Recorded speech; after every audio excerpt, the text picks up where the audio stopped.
Allez, bonjour à tous les amis, je suis très heureux de vous retrouver pour cette nouvelle vidéo. Je vais vous parler de batteries Shimano.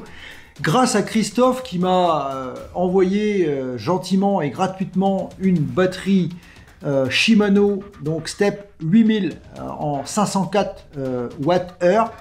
Une batterie endommagée, une batterie qui est usagée, dont je vais essayer de sortir quelques mystères. C'est le thème. Ouverture d'une batterie Shimano et paf, générique.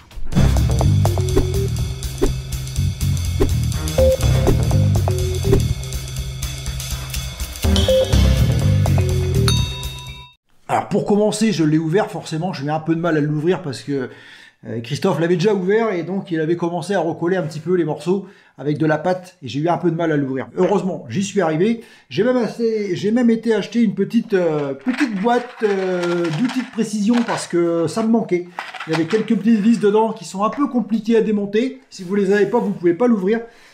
Et j'ai entamé le travail déjà puisque j'ai déjà du coup enlevé le BMS hors caméra. Donc là, on retrouve le pain de batterie donc Shimano complètement dénudé de son BMS. J'ai dessoudé proprement ici donc le BMS avec les nattes de raccordement pour l'équilibrage et ici la plaquette avec les LED. Donc maintenant, je vais pouvoir commencer à défaire le port de charge puisque j'avais pas les outils pour démonter ici. Je vais m'en occuper juste après. Et maintenant, la mission, c'est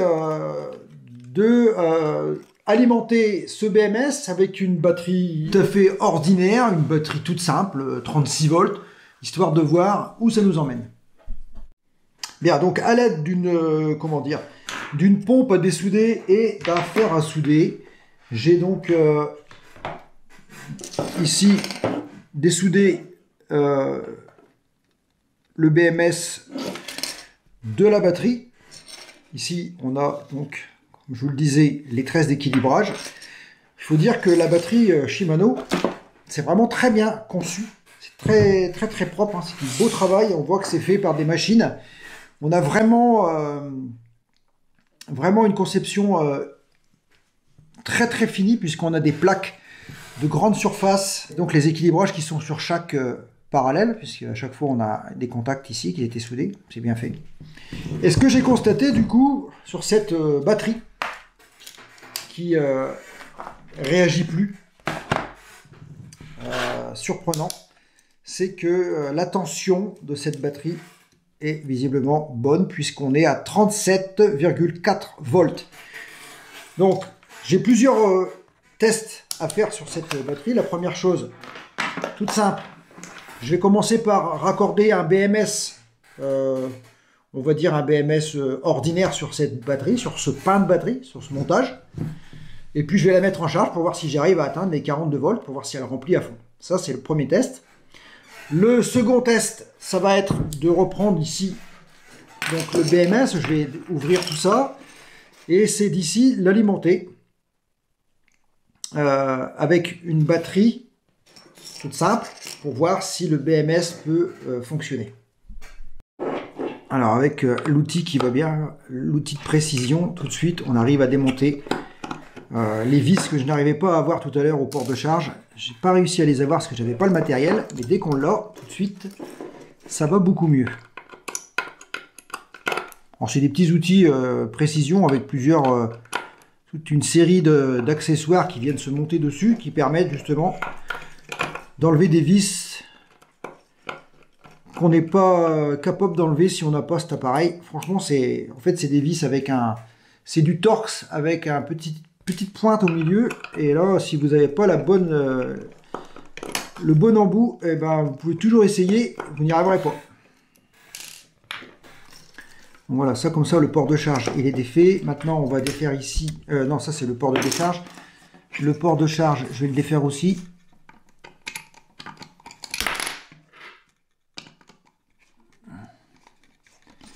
Alors, un port de décharge, comme ça on aura enlevé complètement le boîtier. On sera plus à l'aise pour pouvoir faire les manipulations.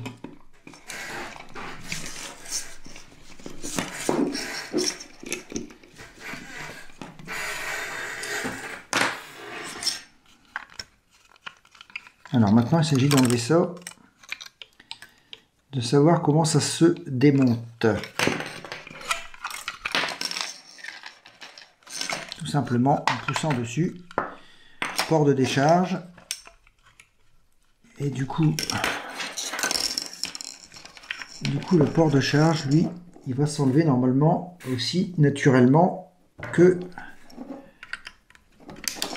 ça. Et on voit qu'il était cassé, je l'avais vu qu'il était cassé déjà.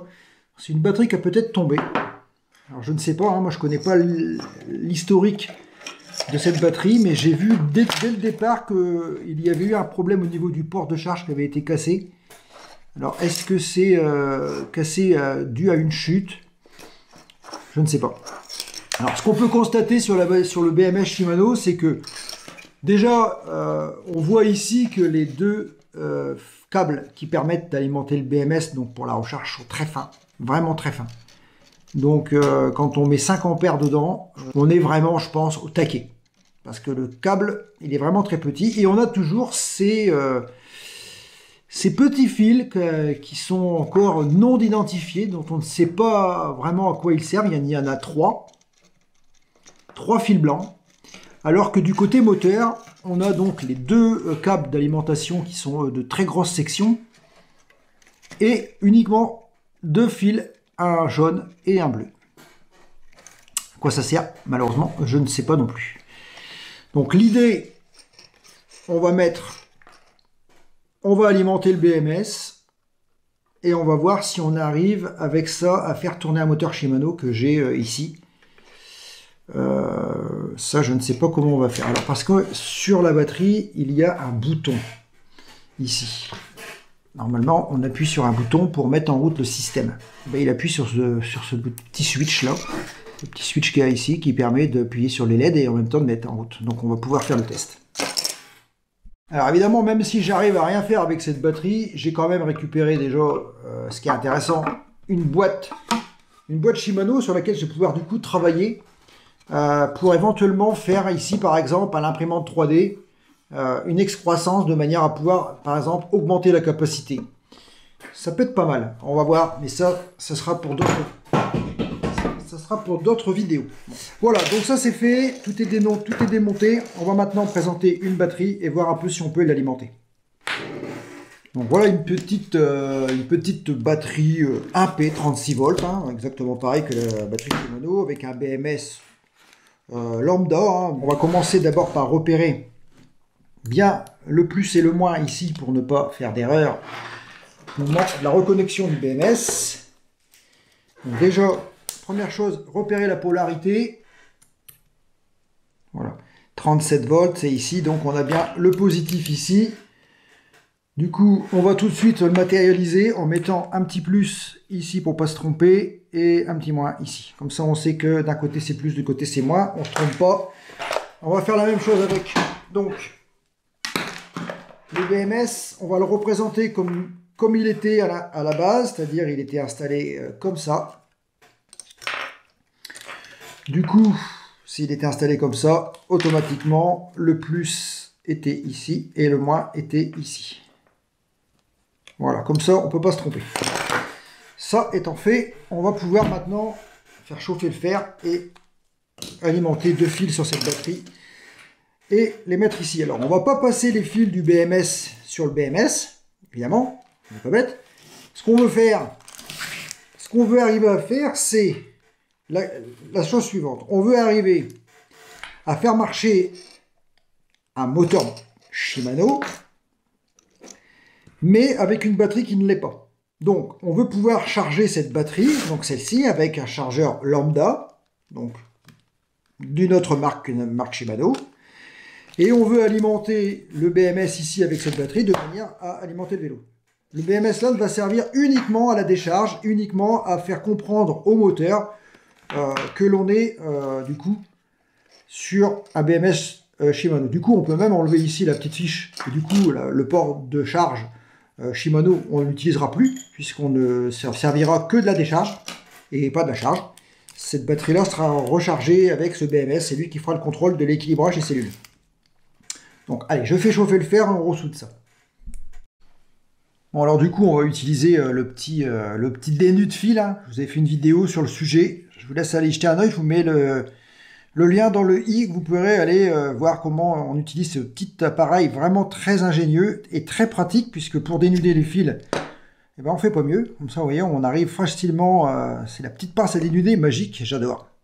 On va déjà commencer par souder ici, le plus et le moins sur le BMS. Voilà, ça c'est fait. On va donc maintenant prendre la batterie. Voilà, donc la batterie, on est ici. Le positif, le négatif. On va souder d'abord, on va d'abord alimenter par le négatif. Donc on va le souder directement sur la batterie ici. Hop. Voilà. Et on n'a plus qu'à souder le positif.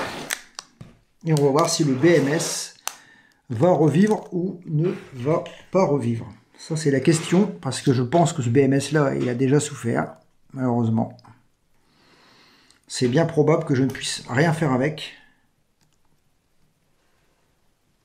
On va le savoir tout de suite. Voilà. Il est donc alimenté. Normalement, voilà, on voit bien qu'il n'y a absolument rien qui s'allume. Donc pour moi, ce BMS là, il est HS. C'est inévitable. Je n'en tirerai rien. Et je suis bien embarrassé parce que c'est vraiment ce que je voulais. Donc ouais, on n'a aucune réaction. Pourtant, on est bien alimenté, puisqu'ici on a bien positif, négatif. 39 volts, 6, cette batterie-là est presque pleine. On peut quand même tenter l'expérience d'aller jusqu'au bout, c'est-à-dire de connecter ça à un moteur Shimano, histoire de voir, mais moi j'y crois plus, là. J'ai arrêté d'y croire, donc c'est dommage, mais c'est comme ça. Ça devrait, ici, ça devrait s'allumer, mais ça ne s'allume pas. Donc aucune réaction du BMS. Donc c'est vraiment lui qui a un problème. Pour rappel, cette batterie est arrivée par Colissimo. Est arrivée par Colissimo quand j'ai récupéré le carton, qui a mis 2 jours pour voyager à partir du moment où Christophe l'a envoyé de chez lui. Quand la batterie est arrivée, le carton était un petit peu tiède. Je me suis dit, tiens, c'est bizarre, le carton est chaud. Je me suis dit, c'est peut-être dans le camion, le transport, le chauffage qui a été dessus. Et en fait, quand j'ai ouvert le carton, à grande surprise, la batterie était chaude.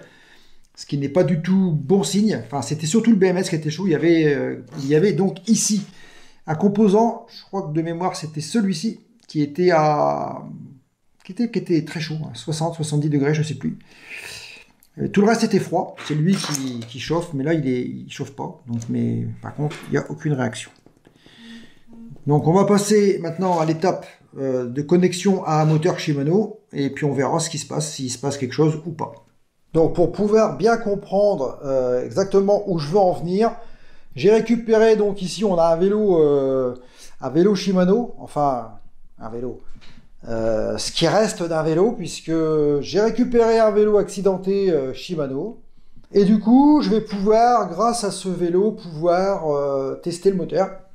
On a bien ici du coup, alors malheureusement j'ai eu un malencontreusement accident quand j'ai coupé ici le mode selle. Le câble remonté en boucle à l'intérieur du mât de selle, et du coup j'ai coupé malencontreusement avec la meule le fil. Donc j'ai réalimenté avec ce fil là. Maintenant je vais souder 2 fils sur le bleu et le jaune que je vais réalimenter au BMS là-bas, et je vais connecter donc le plus le moins au BMS, et on va voir si on arrive à démarrer quelque chose. Donc malgré tous mes efforts, malheureusement je n'arriverai pas encore cette fois à percer les mystères du BMS Shimano. Même si le principe, normalement, je vois pas pourquoi ça ne fonctionnerait pas. Pour résumer, j'ai désolidarisé le corps de la batterie Shimano ici. On a le BMS ici. On a un pain de batterie AP ici en 36 volts qui vient alimenter le BMS Shimano. On repart au moteur du vélo avec donc le plus, le moins, connecté ici directement à la place du port de charge du vélo. Les 2 fils bizarres, là, les 2 petits fils bleus et jaunes, ils sont raccordés ici, et ils viennent se raccorder donc ici. Donc ici on est bon, tout est connecté, comme si on était la batterie montée sur le vélo. Mais quand on appuie ici, il ne se passe rien. Et quand on appuie sur ici le bouton du display, il ne se passe rien non plus. Le bouton du display de mise en route, il est ici. Voilà, rien ne fonctionne. J'ai vérifié ici, il n'y a aucune tension qui sort. On a bien ici presque 39 volts quelque chose, donc on a bien une alimentation. Le BMS est totalement inerte. Il n'a plus du tout aucune réaction, aucune température. Rien ne se passe. Si on appuie sur le bouton des LED, il n'y a rien qui s'allume. Le vélo ne démarre pas, donc voilà, c'est cuit. Pour ce coup-là, il va falloir que je trouve une autre batterie, cette fois-ci une batterie qui fonctionne. Celle-ci, malheureusement, est HS. Ça m'aura fait quand même progresser un peu, puisque j'aurais quand même découvert comment on l'ouvre, comment on découvre le BMS. Ici, je vais pouvoir du coup maintenant identifier également, grâce à la plaque cinétique de la cellule ici qu'on voit, savoir quel genre de cellule c'est. Normalement, c'est des 3500 mAh, ça j'en suis quasi sûr, puisque c'est une 504 ampères, une 504 Wh, donc automatiquement il y a 40 cellules. 40 cellules de 3500 mAh, ça fait donc 14,5 je crois ampères-heure. On va voir. Je vais du coup maintenant, la suite c'est de mettre le BMS. Je vais tout démonter de ce pain là, puisque de toute façon il ne sert plus à rien. Et je vais l'alimenter, je vais alimenter ce pain avec ce BMS et on va le mettre en charge avec un chargeur 36 volts, voir un peu si cette batterie là on arrive à la mettre à 42 volts. C'est comme ça qu'elle sera à 100%, on va voir si on y arrive ou pas. Je vais remettre les fils d'équilibrage, je vais tout remettre comme si c'était une batterie normale, pas Shimano du tout. Si c'est pas le cas, si elle ne monte pas à 42 volts, cela veut dire qu'il y a des cellules endommagées, et dans ce cas-là, on pourra décortiquer tout ça et faire comme on fait d'habitude, c'est-à-dire identifier les cellules endommagées et les remplacer par des cellules neuves pour refaire éventuellement un autre pain de batterie. Donc tout n'est pas foutu, mais on ne pourra plus l'utiliser sur un vélo Shimano, pas dans cette configuration-là. Bien, et pour la peine, on va tout de suite attendre la prochaine vidéo, parce que la vidéo dure déjà très longtemps. Et donc, on verra donc la prochaine fois la mise en place donc du BMS lambda sur la batterie Shimano. Et on verra si on arrive à la remettre à 42 volts. Si ce n'est pas le cas, on démontera toutes les cellules, on les passera une par une, 4 par 4, pardon, au testeur, et on verra s'il y a dedans des cellules endommagées. Et ça, il faudra attendre la prochaine vidéo. En attendant, vous pouvez toujours vous abonner pour ceux qui ne l'ont pas encore fait, et mettre un like si la vidéo vous a plu, ça vous savez que ça me fait plaisir. Vous pouvez éventuellement aussi activer les notifications pour ne pas manquer les futures vidéos, les lives, et je vous dis comme d'habitude, à très vite, à très bientôt, ciao, bye bye.